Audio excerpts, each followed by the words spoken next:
Hey Laowinners, this is Laowdy6 here with another video. Hope you guys are staying safe. Hope you guys are self-quarantining, depending on where you are. I've seen people breaking the rules, going out, fraternizing with people. Here in California, people have been quite good about it, which is really nice to see. I have multiple connections with people in China and people that are well connected to people in high positions of, we can say high positions of the health sphere, that have passed along some very important information that might help us make sense of what actually is happening within China. If you're following the CCP-led media, the state media, soft power propaganda, you would actually start believing the idea that China's gotten this entire situation under control. There's like no new cases. I did make that prediction that there's gonna be another second outbreak, but they're going to claim it's from the outside. Either America started the whole thing, or Italy started the whole thing, or Japan started the whole thing, and also claim victory over this whole thing. But then when the second outbreak happens, it's going to be from people coming from abroad going back into China, and that's happening. There's a lot of discrimination and horrible things happening to foreigners within China.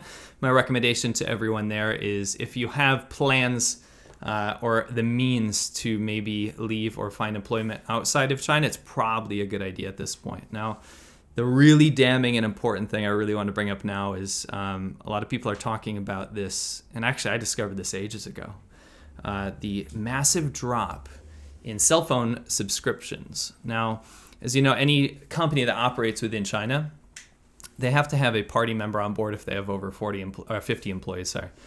And that means that it's basically state ownership within privatized companies as well. Now, there's three major cell phone providers in China. There's China Mobile, and that was like the most popular one. And I noticed something a couple weeks ago, I believe. I noticed that in their public data, they had lost about 7 million subscriptions to their cell phone service.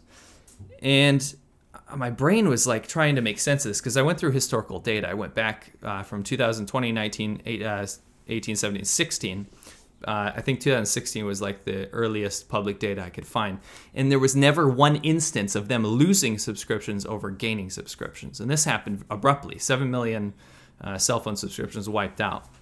So I was talking to my father-in-law, talking to some people about why this might be, trying to make sense of it. My brain didn't immediately go to a dark place. But then the excuses started coming out. So my father-in-law and some other people were saying, hey, it's because they're dropping their old 4G service and going to 5G. And I said, okay, that kind of makes sense.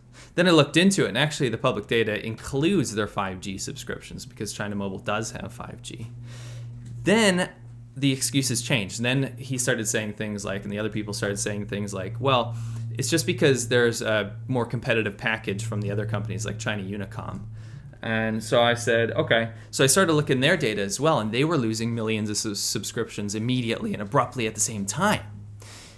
Cumulatively, like at the end of the day, it was 21 million subscriptions lost.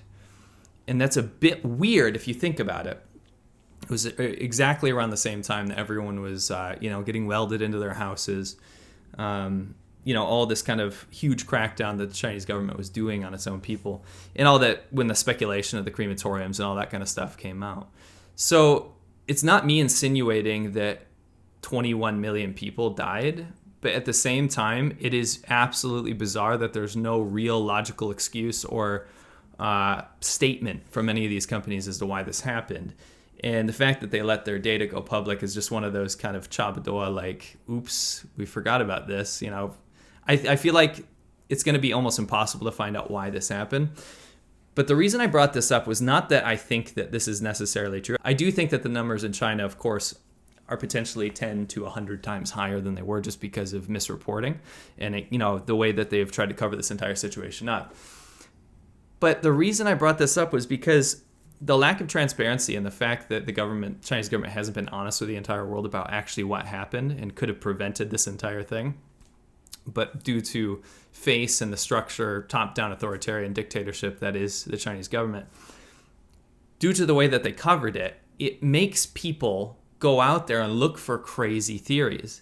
And I don't think this whole cell phone, I can't call it a scandal yet, but I don't think this whole cell phone debacle is indicative of anything sinister in itself, but it proves that people have to go out and find ways to understand actually what happened. When you look at the numbers in Italy, when you look at the numbers in Spain, even the numbers in the US, when you look at percentages and compare them to China, it just doesn't add up. It doesn't make any sense, all right?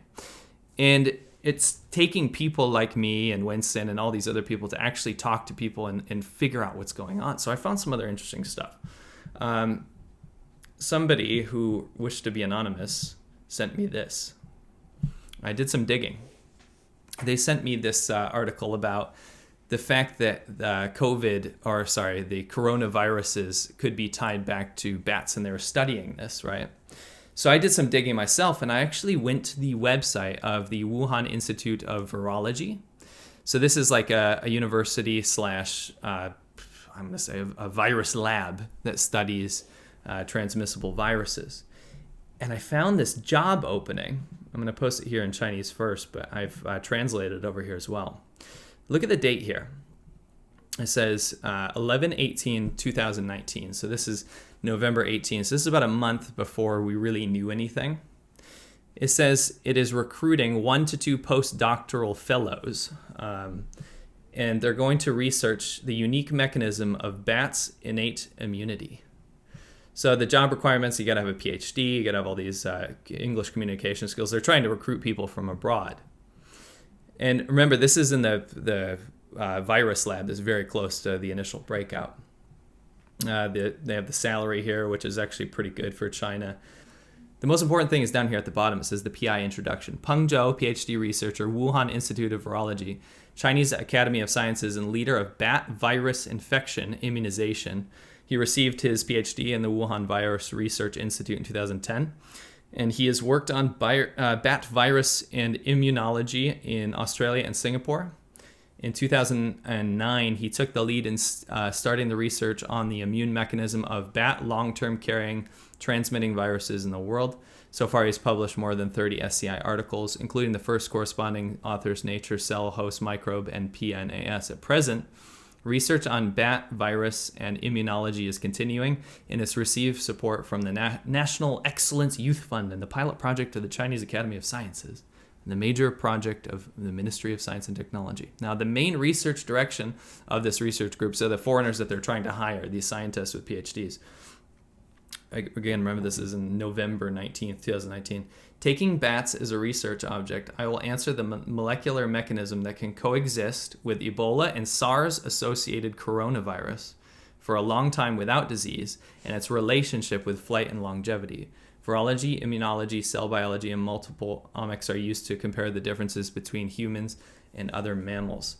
Now, this is not to say that this was some random, bioweapon that people keep speculating about. I think it's nonsense to me. But this does show that they were recruiting people to come to the virus lab to actually study coronavirus transmissibility between humans and bats just a month before this all happened. And that is very, very interesting stuff. And it's really funny. The most funny thing is when I was digging, I actually pulled up this website. This is a little while ago. I wanted to see if this website would be taken down because this job opening is still open. You can still go to this website. So if you go to the Wuhan Institute of Virology, you have to do it in Chinese, but you can translate with Google or something. It's still there. And I want to see, this is my little test. I want to see if this website goes down. It'll obviously be on archive.org or something, but I want to see if after my website or after my video kind of simmers for a little while, I want to see if this goes down. I'm very, very, very curious. Some other updates. Chinese government is now, it had been promoting traditional Chinese medicine, TCM.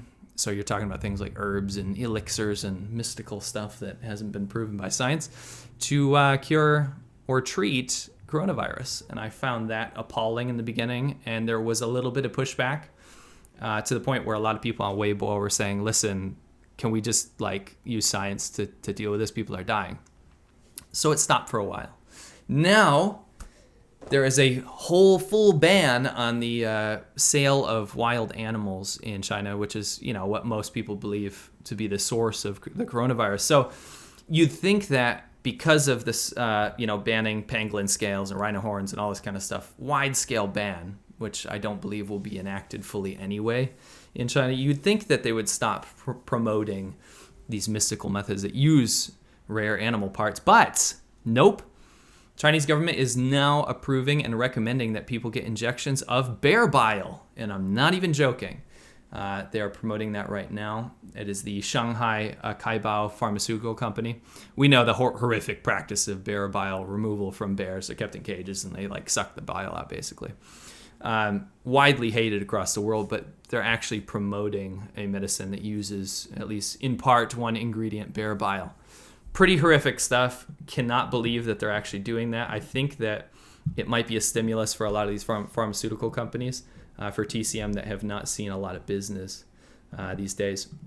Now, another thing, like I said, the imported cases scandal in China. So China is now saying, we don't have any domestic cases of coronavirus. We've taken care of it. We wiped it all out. Now everyone needs to applaud us and say, hey, you did such a great job. Then the West basically says, hey, or other countries say, hey, but it started there. How can you claim victory over something that you started? It's like setting your own house on fire, and then you walk over with a bucket of water after 2 weeks and it's a smoldering mess, and you're like, look, I put it out.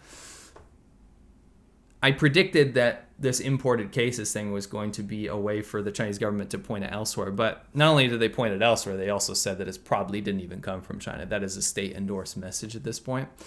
So the whole thing is that if you leave China and then you come back to China, now you have to go into quarantine for 14 days. Foreigners have to stay in hotels and pay for it themselves.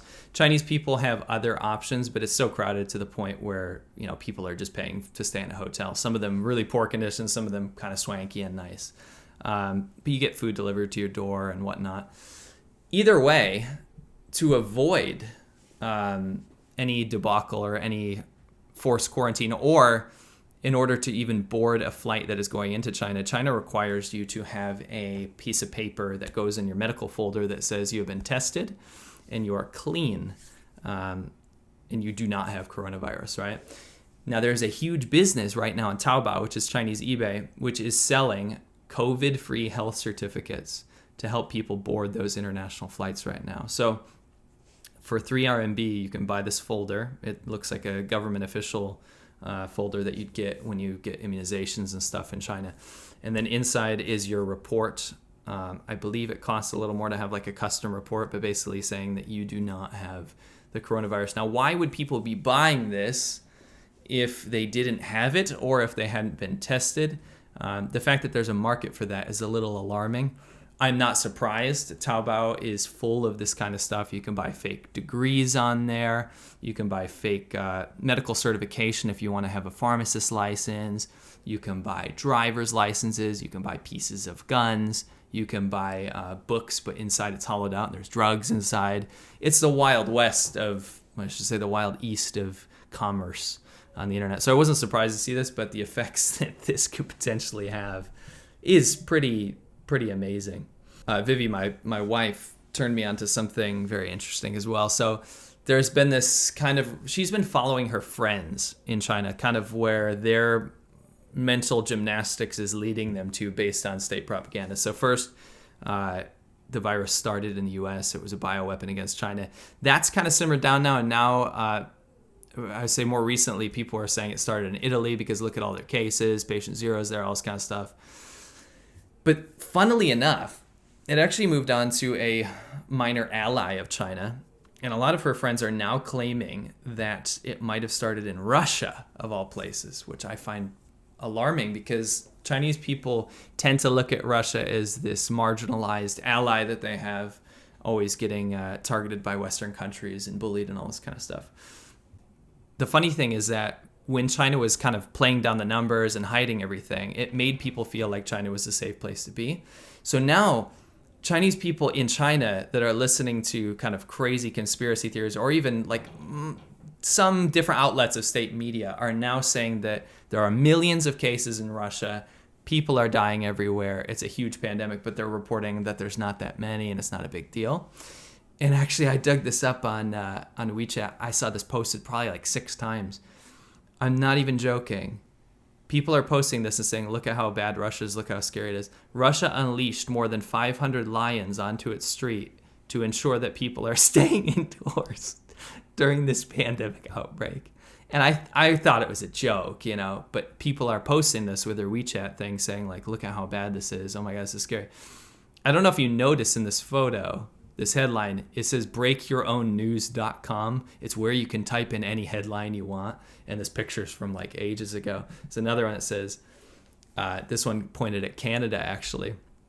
And they were saying, oh my God, Justin Trudeau like really screwed up. He let this spread like crazy. Canadians are so bad. Chinese people living in Canada, you got to come home. It's safer. Breaking news, Canada unleashed more than 500 bears on the streets to ensure that people are staying indoors during this coronavirus outbreak. And the bottom says Justin Trudeau released around 500 bears to make people stay indoors. Also made with this handy little website, breakyourownnews.com. It shows you the level. I guess when your own government is spouting and changing its mind all the time about what you should believe, it starts to mess with you, I think. When you're supposed to entrust this all-powerful dictatorship that has your best interests in mind, right? You're going to see stuff like that with actual educated 20-something, 30-something-year-old people spreading it around and actually believing it. And it's nuts. I would like to say that most of the people I know wouldn't believe something so ridiculous, but the fact that this is making its rounds it's mind-blowing to me. It's really mind-blowing to me. So that's kind of the stuff that I wanted to pinpoint today. I want to keep you guys updated. It's rough covering this kind of stuff. We're not making any money off of our videos, but it's one of those things where people are looking to us to maybe make sense of stuff they can't read in Chinese or understand what's happening within China. But the most important thing to remember is that this is the Xi virus. And it will always be the Xi virus to me. It will always be that to me. Do not let that escape you. Do not let you forget this. Oh, by the way, I want to throw one more funny thing in here. This is just lighthearted. Now, Taiwan has been very vocal about not being able to be let into the WHO and how that's been a detriment to the world. I also agree with that. But Taiwan's not getting off easy this time. Look at this. Reporting live with blah, blah, blah. Trying Taiwan Pizza Hut. So this is Taiwan Pizza Hut's branch. New matcha green tea with red bean pizza. What appears to be a food crime to most Italians is underway. Taiwan, you really screwed up this time. Seriously, I love you, but matcha and red bean pizza. Those are like two of the worst foods in the entire world. It's disgusting. Either way, I'm glad to see Taiwan and Taiwanese people really pulling through this. I think the world has a lot of lessons to learn from the way Taiwan dealt with this. If you've made it this far in the video, I'll see you guys tomorrow on ADV Podcasts. Don't forget, we'll be on there 3 p.m. PET, Pacific Time, 6 p.m. ET, Eastern Standard Time. And Winston will be on Friday, of course, with his video. He's going to touch on a similar topic to what I brought up, but more about how foreigners are being received in China right now. Kind of a big warning to everyone. I think there's some dark times ahead for expats in China, that's for sure. Thank you to everyone that's been supporting us on Patreon, patreon.com/Lao86. It's the only way we're pulling any bread in this during these times. And I understand that people, especially people that can't go to work and get paid, it's tough to support some phantom dude on YouTube. So I really appreciate that. I'll see you guys tomorrow on the podcast. If not, I'll see you next week, next Wednesday. Thank you so much, Laowinners, and I'll catch you on the next one.